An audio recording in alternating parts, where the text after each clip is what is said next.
இப்ப நான் சொல்றேன்ல, இன்னைக்கு இந்த கணக்கெடுப்பு நடத்தினா தாழ்த்தப்பட்ட சமுதாயத்துக்கு 22 விழுக்காடு இடஒதுக்கீடு வரும். 22.5 விழுக்காடு இடஒதுக்கீடு வரும். ஆனா அது வரக்கூடாதுன்னு ஒரு எண்ணத்துல தான் தமிழ்நாடு அரசு இருக்கிறது. உண்மையிலே ஜாதியை வைத்து அரசியல் செய்கின்ற இந்த கட்சிகள் அவர்களுக்கு வாக்களிக்கின்ற அடக்கப்பட்ட ஒடுக்கப்பட்ட அடிமை மக்கள் தான் அவர்கள் வாக்களித்துக் கொண்டிருக்கிறார்கள். அவர்கள் முன்னேறக்கூடாது என்ற எண்ணத்தில் தான் இன்னும் அறிவிக்காமல் இருக்கிறார்கள். ஏதோ ஒரு காரணம் சொல்லிட்டு அதிகாரம் இல்லைன்னு நான் தான் சொல்றேன்ல. பஞ்சாயத்து தலைவருக்கு அதிகாரம் இருக்கிறது. பஞ்சாயத்து தலைவருக்கே கணக்கெடுப்பு நடத்துவதற்கு அதிகாரம் இருக்கிறப்போ முதலமைச்சருக்கு அதிகாரம் இல்லையா? தமிழக அரசுக்கு அதிகாரம் இல்லையா? யாரை ஏமாத்துறீங்க? நாங்க கேட்கறது கணக்கெடுப்புனா ஜாதி எண்ணிக்கை எங்களுக்கு வேண்டாம், அவசியமும் கிடையாது. 2.3 கோடி குடும்பங்களுடைய நிலையை கணக்கெடுப்பு நடத்துங்க. அதான்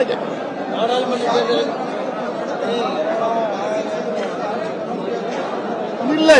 இது அவருக்கு எப்படி யாராவது சொல்லிருக்கலாம். அவருடைய அதிகாரிகளோ சுத்தி இருக்கிற அமைச்சர்களோ நீங்க கணக்கெடுப்பு நடத்தினா இந்த ஜாதி இவ்வளவு சீட்டு கேட்பாங்க, அந்த ஜாதி எப்படி கேட்பாங்க, அப்படிலாம் சொல்லுவாங்கன்னு ஏதோ தவறான கருத்தை சொல்லியிருக்கலாம். எனக்கு அது சரியான இந்த கேள்வி அவர்கிட்ட நம்ம கேட்கணும். ஆனா உண்மை நிலவரம் அப்படி கிடையாது. மற்ற மாநிலங்கள் எடுக்கிறப்ப உங்களுக்கு என்ன தயக்கம்னா கேட்கிறேன். விரைவில் எங்களுடைய நிலைப்பாட்டை அறிவிப்போம். கூட்டணி அமைக்கும் போது இந்த ஜாதிவாரி கணக்கெடுக்கிறது ஒரு முக்கிய நிபந்தனையா வைக்கப்படும். அதான் முதல்ல எங்களுடைய நிலைப்பாட்டை இன்னும் அறிவிக்கல. நாங்க முதல்ல எங்களுடைய நிலைப்பாட்டை இந்த ஆண்டு நடக்கின்ற மக்களவை தேர்தல் சம்பந்தமாக பாட்டாளி மக்கள் கட்சி நிலைப்பாட்டை விரைவில் அறிவிப்போம். நாடாளுமன்ற தேர்தலில் கூட்டணி இந்த அறிவிப்பு வரல, ஜாதிவாரி கணக்கெடுப்பு போராட்டம் நிச்சயமா நாங்க செய்ய தயங்க மாட்டோம். ஏன்னா இது ஏதோ பாட்டாளி கட்சி போராட்டம் கிடையாது. தமிழ்நாட்டில் பல இயக்கங்கள், பல அமைப்புகள், பல கட்சிகள் ஆதரவு கொடுக்கணும். அதெல்லாம் சேர்த்து நாங்க தேவைப்பட்டால் நாங்க போராட்டம்.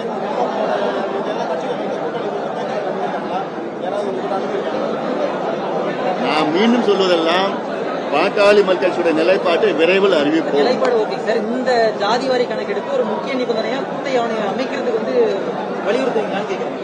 அதுதான் நான் அதாவது தேர்தல் சம்பந்தம் இதுல ஏன் தேர்தலை கலக்குறீங்க நீங்கன்னு கேட்கிறேன்.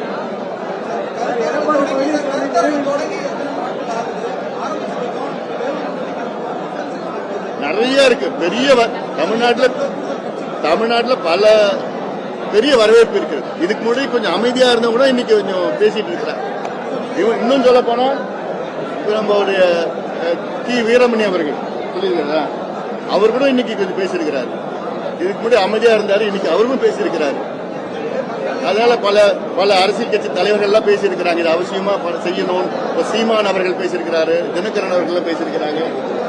அதனால இதெல்லாம் கொஞ்சம் பேச ஆரம்பிச்சிருக்காங்க. அதனால இது போக போக இன்னும் எல்லாமே இது ஒரு கோரிக்கை வச்சிட்டு இருக்கிறாங்க.